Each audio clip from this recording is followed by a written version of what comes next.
Hi, my name is Michelle, and I'd like to share a little bit of my call to adventure. I've worked for 20 plus years in an inpatient unit, busy inpatient unit, and I thought I've seen everything from diagnosis to personalities, just different things. But the one thing this night couldn't have prepared me for was what made me change in a way that I could talk about right now. So, I was my turn for an admission, and they told me the information of the patient. And when the patient arrived on the unit, I proceeded, to the room to get the report on the patient. The minute I walked into the room, I looked down on my patient and I said, "Oh, I thought I was getting, a male patient." But the patient was rather a female looking profile, just didn't fit the physical characteristic. I looked at the nurse, continue, trying to be as subtle as possible. But again, when you are the patient and you're in this situation, I guess they picked up on everything. That was a very awkward moment for me, and it started out where the patient now became not so nice. He was apprehensive about everything. So the nurse left, and I proceeded with the admission process.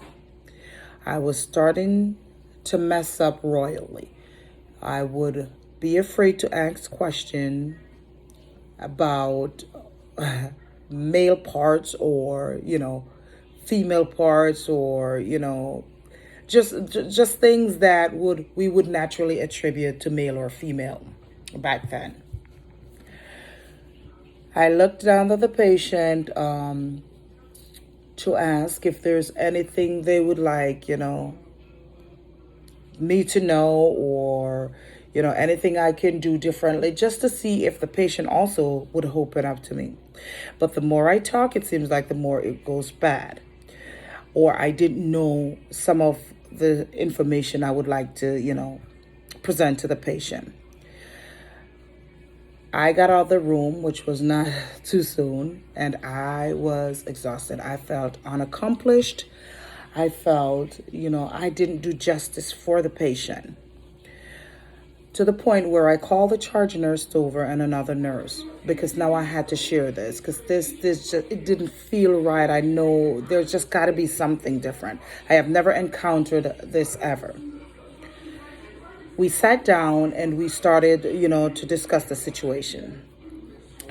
What I found as my initiation is that I personally was confused with the whole situation, not knowing how to approach the patient current situation, how to address a certain situation without making the patient feel uncomfortable, because it makes me feel uncomfortable.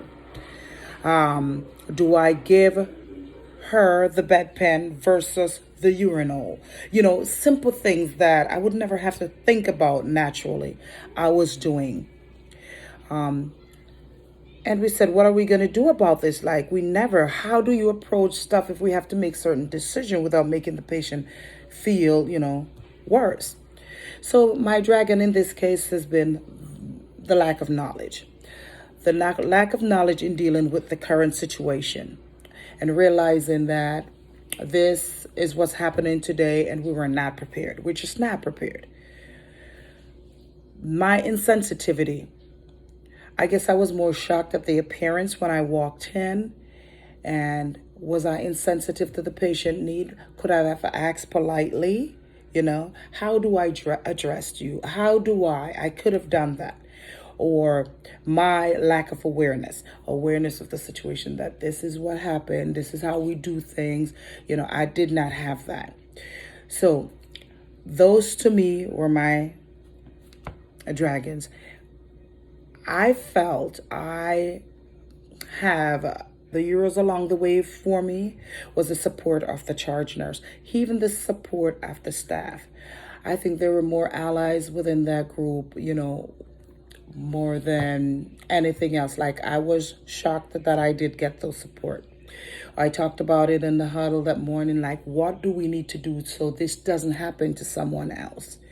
The social worker, would approach me, and she would, explain that there are a lot of this going on and where we are with certain things, and that I need to contact the chief nursing officer, which we end up doing.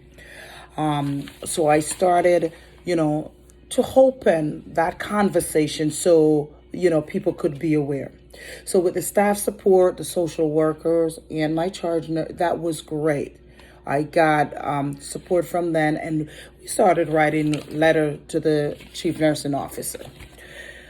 For my transformation, how did I transform?